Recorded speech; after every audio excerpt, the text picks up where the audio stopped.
투표장에 이른바 이제 샤이보수라고 보통 얘기하는 건데요. 현재 여론조사에서 분명히 좀 맹점이 있는 게 알뜰폰 쓰는 한 20%가 여론조사에 빠지거든요. 아예. 알뜰폰 쓰는 분들이 되게 70대 이상이거나 네네. 또 20대거나 이런 경우들이 많아서 네네. 이런 분들의 그 표심이 네. 정확히 여론조사에 그대로 반영되고 있지는 않다. 5%에서 7% 정도는 우리 표가 있다. 이렇게 보고 있습니다.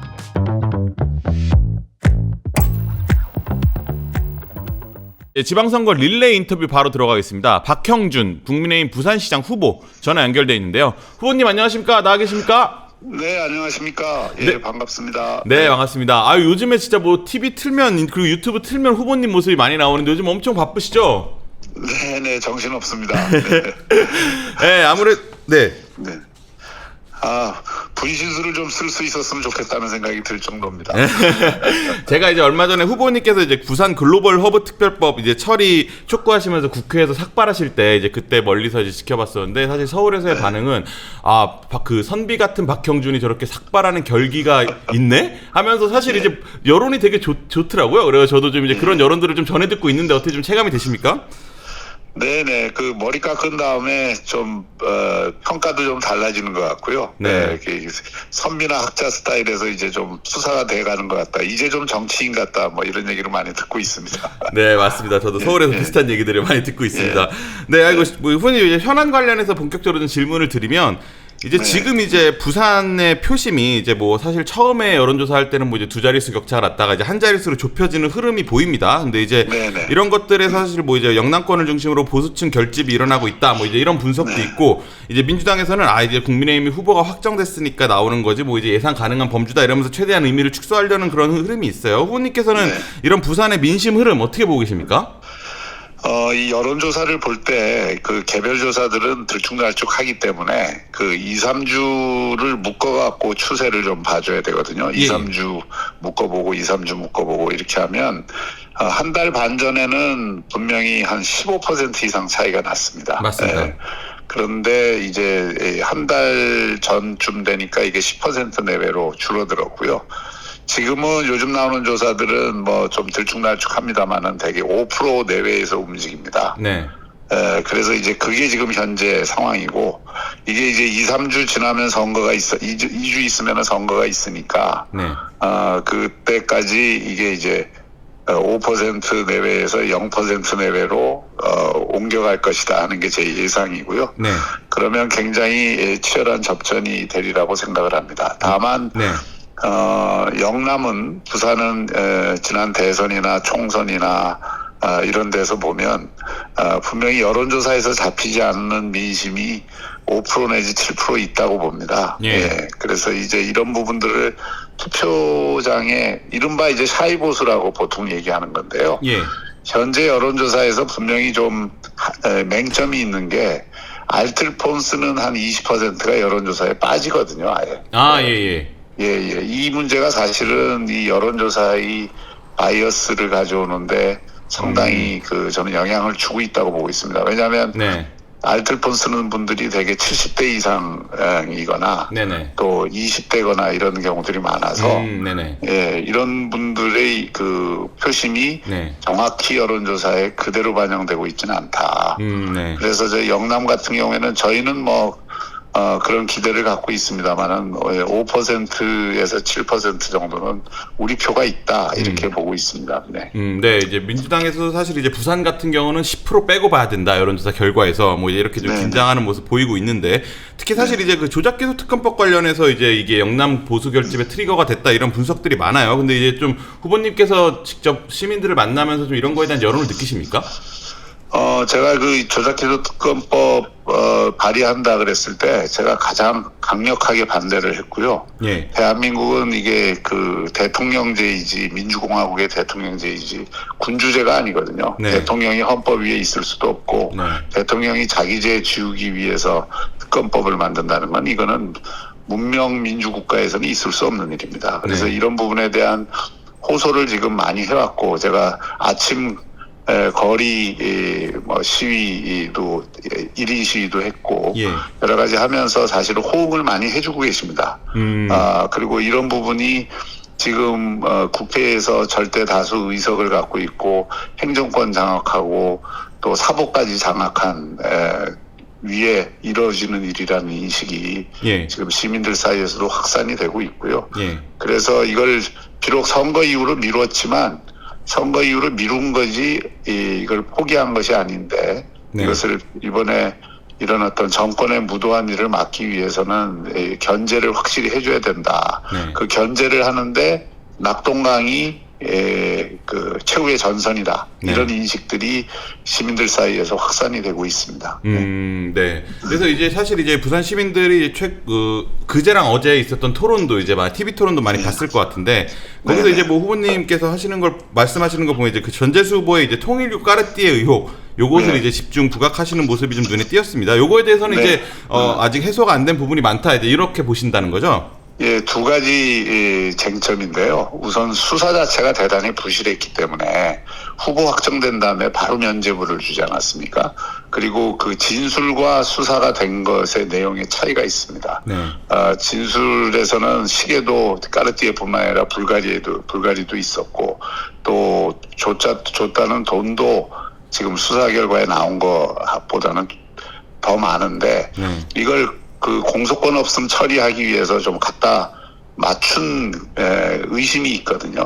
그래서 저희가 당 차원에서 재수사를 의뢰를 했고 또 하나의 쟁점은 거짓말 논쟁입니다.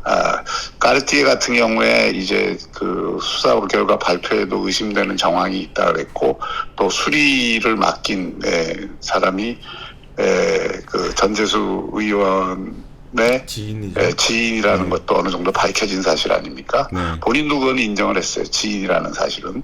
그래서 그런 면에서 보면 이게 그럼 까르띠에가 하늘에서 떨어졌냐. 그런데 본인은 그 받았냐 안 받았냐는 질문에 대해서 수사기관에서 제가 안 받았다고 진술했다. 이런 식으로 빠져나가거든요. 그거는 이제 허위사실 공표를 피하기 위한 이제 일종의 방책인데, 그거는 시민들에게 정직하지 못한 것이죠. 그 닉슨도 사실은 워터게이트 사건에 개입했다는 게 아니라 그것에 대한 몰랐다는 거짓말 때문에 물러났잖아요. 그렇죠. 그래서 이게 시민들에게 정직하게 답변을 할 수 있는 사람이 시민의 얼굴이 돼야지 그 시민들에게 그 자체도 제대로 답변을 못하면 되겠냐 이런 비판 여론이 높고요. 또 하나는 더 특히 젊은 층에 충격을 주는 것은 이 보좌진들이 다 불구속 기소가 되지 않았습니까? 그 가운데 한 사람은 24살, 이제 24살입니다. 그러니까 젊은 보좌진들한테는 전과가 지금 부여될 가능성이 높은데 이런 어떤 상황에서 거기에 대한 도덕적 정치적 책임을 면하기 위해서 자기 그 얘기도 못하고 있습니다. 그 증거인멸 과정을 알았냐 몰랐냐에 대해서도 답변을 안 하고 있어요. 그러니까 이런 것들이 이제 시민들이 보기에는 정직하지 못하다. 또 시민들 앞에서 거짓말을 하고 있다 이렇게 느끼고 있는 것이죠. 네. 그래서 이제 전재수 후보 측 이제 반격 카드로 이제 후보님의 뭐 이제 부인의 화랑 뭐 이제 이런 의혹들을 제기하고 있는 요거에 대해서 좀 이렇게 시청자분들께 말씀해 주세요. 저희가 어제 그 사안에 대해서 이제 이게 TV 토론에서 쟁점이 됐는데 시민들이 이미 이게 범죄 사실과 연루된 일들이 수사를 통해서 밝혀진 일에 대해서 묻는 것에 대해서 답변을 하는 것은 정당한 검증입니다. 그거는 객관적 사실에 대한 검증인데 시중에 돌아다니는 유언비어나 풍문을 모아갖고 TV 토론에서 당신이 이렇지 않냐라고 묻는 거는 이거 허위사실 유포입니다. 그래서 제가 이미 사실관계를 다 밝히고 이 사실관계에 기초해서 예를 들어서 무슨 뽕피드 미술관 유치하는데 저희 집사람이 같이 공무 따라갔다. 공무에 동참했다. 이건 있을 수도 없는 허위 사실이거든요. 그런 거를 TV 토론에서 마구잡이로 얘기를 한다든지 알맞이 고기에 그 시가 20여 년 동안 정상적으로 추진된 공원 조성 사업을 특정 화랑의 앞마당 사업이라고 얘기를 한다든지 네. 이런 것들이 이제 공공연한 허위사실 공표가 돼서 저희 선대위에서 어제 고발을 했습니다. 허위사실 공표로. 그래서 이런 부분에 대해서는 저희가 단호하게 사실이 아닌 것에 대해서는 네. 대응을 할 생각입니다. 네, 지금, 네. 그리고 이제 또 이제 아무래도 후보님께서 이제 치고 올라오는 게 확실해지니까 이제 여권에서도 이제 네거티브 공격을 많이 하고 있는 것 같은데, 이제 네. 예를 들면 이제 얼마 전에 있었던 그 유튜브 출연 관련해서도 이제 해주실 말씀이 있으실 것 같은데, 어떻게 시청자분들께 말씀해 주시면. 그거는 크게 보면 제 불찰이라고 볼 수 있는데요. 네. 제가 이번에 이제 시민들에게 내놓은 가장 큰 공약이 청년들에게 10년 동안 1억 만들어주는 공약입니다. 네, 맞습니다. 아주 그냥 철저히 연구를 해서 저희가 시민 세금 안 쓰고 만드는 방법으로 우리 청년들이 좀 매달 25만 원씩 일을 해서 벌든 또는 다른 방식으로 넣으면 7천만 원을 우리 부산시가 각종 SOC 사업이나 이런 걸 통해서 나오는 수익을 붙여주는, 또 금융 운용을 통해서, 펀드 운용을 통해서 나오는 수익을 붙여주는 방식으로 하는 건데요. 이걸 소개하고자 청년 인플루언서가 인터뷰를 요청한다 그래서 제가 그냥 받은 건데, 제가 내용을 전혀 모릅니다. 그 TV를 한 번도 본 적이 없습니다. 제가. 예, 본 적이 없는 상태에서 그냥 인터뷰를 했는데, 사후에 제가 그걸 알고 이제 조금 삭제를 요청을 했고, 괜히 불필요한 논란을 불러일으켰다는 점에 대해서는 우리 캠프에 대해서도 제가 굉장히 좀 다시 한번 불찰이었다고 말씀을 드립니다. 네. 알겠습니다. 이제 또 잘 말씀이 된 것 같습니다. 근데 이제 사실 또 지금 부산 선거에서는 이제 부산시장과 함께 이제 북갑 재보궐 선거 얘기가 되게 핫한데, 이제 후보님께서는 이제 단일화를 해야 된다 이런 입장을 밝히신 걸로 여러 번 밝히셨던 것 같은데, 이제 박민식 후보나 이제 당 지도부 같은 경우는 거기랑 좀 의견이 다른 것 같아요. 어떻게 좀 부산 박 후보나 이제 당 지도부와 좀 얘기를 나눠 보셨습니까, 이 부분에 대해서? 직접적인 대화는 안 했지만, 우리 부산의 국회의원들이 있지 않습니까? 예. 이제 국회의원들끼리는 이 문제에 대해서 활발한 비공개 논의를 하고 있습니다. 그리고 이제 어떤 입장을 취하는 게 옳으냐에 대해서, 또 어떤 전략으로 가는 게 옳으냐에 대해서 논의가 진행 중인데, 기본적인 입장은 그런 겁니다. 이 보수 대통합을 해야 된다는 원칙하에 또 선거를 이겨야 되지 않습니까? 전체 특히 부산시 선거가 어떤 면에서 보면 이번 지방선거의 가장 중요한 승패 가늠자가 된다고 생각합니다.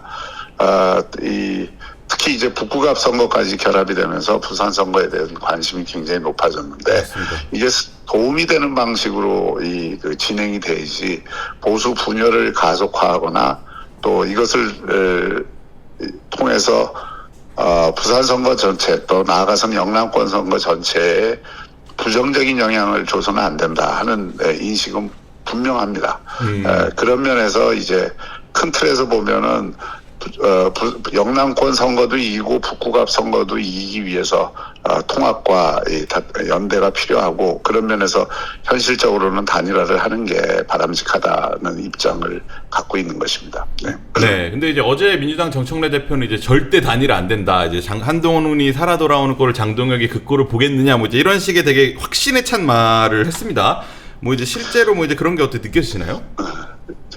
대승적인 차원에서 이 문제를 접근할 필요가 있고요. 예, 그리고 결국 이제 부산 선거 승리가 장동혁 대표한테도 절실한 과제라고 저는 생각합니다. 지방 선거를 놓치게 되면 우리 당 지도부의 미래도 어두워지지 않겠습니까? 그러니까 지금은 선거 승리에 모든 걸 초점을 맞추고 생각할 필요가 있고요. 예, 그런 면에서 보수 대통합의 기치를 들 필요가 있는 시점이라고 생각합니다. 네. 후보님이 아까 말씀해주신 공약이 복합소득 기반 청년 1억 원 프로젝트, 요거 말씀하신 거잖아요. 네, 그래서 이제 부산 청년이 이제 매달 25만 원씩 10만 원을 저축해서 이제 3천만 원을 모으면 이제 시가 이제 7천만 원을 지원해서 이제 1억 원을 만들어주겠다, 이런 내용인데, 이제 요거를 1호 공약으로 세우신 이유가 있을까요? 지금 좌파나 민주당은 기본소득 그 사회론을 얘기하잖아요. 예. 그거는 기본적으로 이제 국가가 세금을 많이 걷어서 이번에 심지어 뭐 삼성전자나 잘 나가는 빅테크들의 그 초과 이익을 걷어갖고 뭐 하겠다 이런 발상까지 나오는데 네. 그게 저는 굉장히 위험한 발상이라고 생각하고 네. 결국 그것은 미래 세대의 짐을 떠맡길 가능성이 굉장히 높다고 생각합니다. 진짜 중요한 저는 이제 거기에 대해서 복합소득 사회론을 제기했고 네. 복합소득 사회론이라는 건 일을 해서 돈도 벌고 네. 또 금융을 활용을 해서 네. 금융소득도 얻고 그리고 공공이 적절한 방식으로 지원소득을 마련을 해줘서 네. 이게 합쳐져서 이 청년들의 불안한 삶을 지탱해주는 그리고 우리 청년들을 중산층으로 만드는 그런 이 기회를 줘야 된다고 생각합니다. 그 이 이론과 철학에 바탕을 해서 이번에 1억 원 프로젝트를 낸 것이고요. 이 프로젝트의 가장 중요한 점은 국가 세금이나 지방정부 세금으로 지원을 해주는 게 아니라 그동안 우리 부산시에도 SOC 사업에 예를 들어 특정 외국계 기업이 7,400억 원을 자신들이 투자했다는 이유로 가져갔습니다. 수익으로. 네. 그래서 우리 부산에는 이와 같은 장기적으로 큰 수익이 날 SOC 사업이나 공공투자 사업들이 많기 때문에 예. 이제 청년들이 매달 내는 돈과 금융기관이 또 투입하는 돈과 부산시가 일정하게 제공하는 돈 이런 거를 합쳐서 저희가 펀드를 구성하고 그 펀드를 시민 펀드화해서 공공투자 사업에 투자를 해서 거기서 나오는 수익을 우리 청년들에게 환류시켜주고 또 청년 기금은 이 기금은 기금대로 또 첨단 금융 기법을 활용을 해서 국민연금처럼 안정적으로 운용을 해서 또 수익을 내서 그것도 보태주고 이렇게 해서 저희가 3단계 스트레스 테스트를 통해서 가장 보수적으로 가장 안정적인 방법으로 운용을 해서 저희가 이 청년들에게 7천만 원을 10년간 제공해 줄 수 있다고 본 겁니다. 한 가지만 더 말씀드리면 이 프로그램의 가장 중요한 내용 중에 하나가 우리 청년들을 전부 디지털 금융시민으로 만드는 겁니다.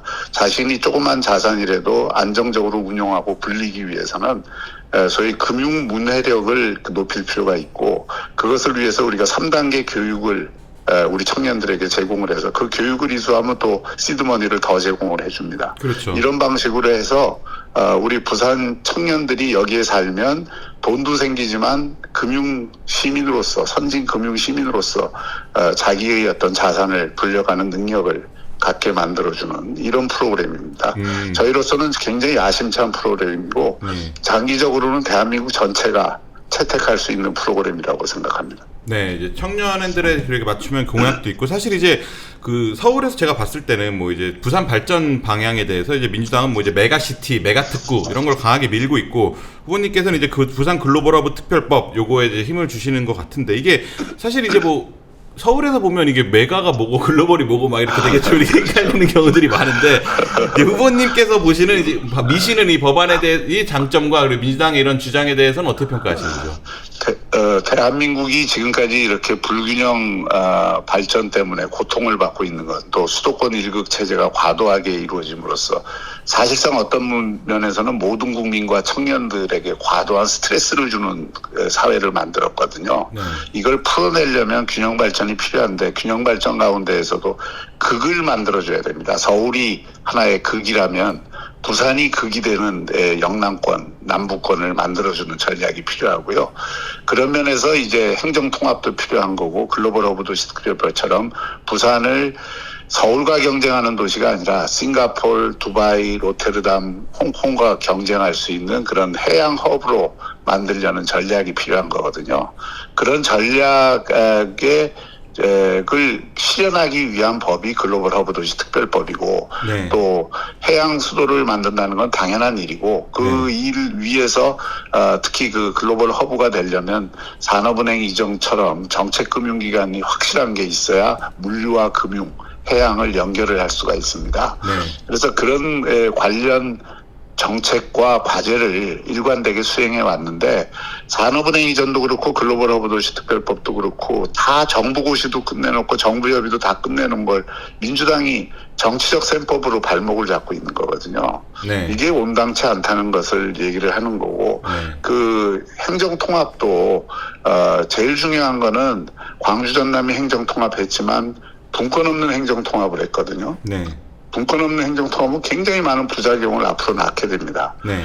이제 대전 충남도 그렇고 부산 경남도 그렇고 대구 경북도 통합을 해야 될 텐데 분권 있는 행정통합 즉 자치권과 재정 분권을 해줘야 그 규모가 커진 만큼 자율성을 갖고 특성화 발전을 할 수가 있는 겁니다. 네. 그걸 안 해주면서 그냥 행정 단위만 통합을 하면 몸집만 키우고 머리는 안 키우는 머리는 비게 만드는 이런 그 역할을 그런 기능을 하게 되기 때문에 저희는 행정통합을 분권 있는 행정통합을 하겠다는 취지죠. 예. 네, 알겠습니다.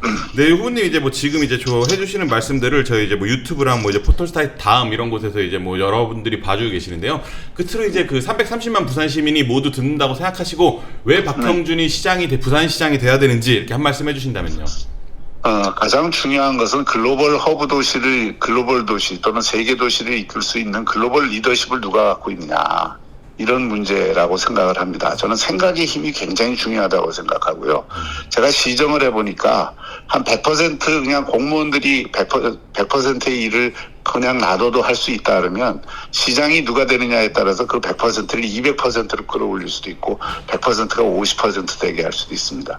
200%로 끌어올리려면 정말 생각의 힘이 필요합니다. 비전과 안목, 그다음에 혁신적인 아이디어, 그걸 구체적으로 실행할 수 있는 충분한 경험, 행정 경험 이런 것들이 다 필요한 거예요. 그리고 그런 어떤 것을 지금 훈련할 시간이 없습니다.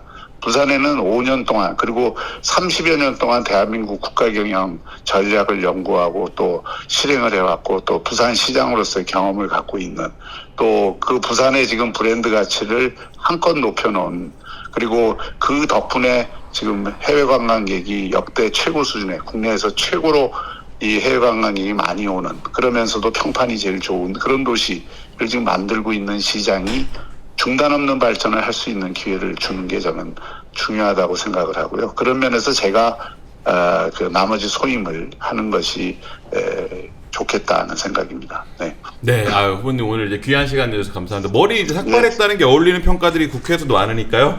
네, 잘 한번 유지하시면 도움이 될 것 같기도 합니다. 한 번 더 밀까요? 그러니까요. 감사합니다.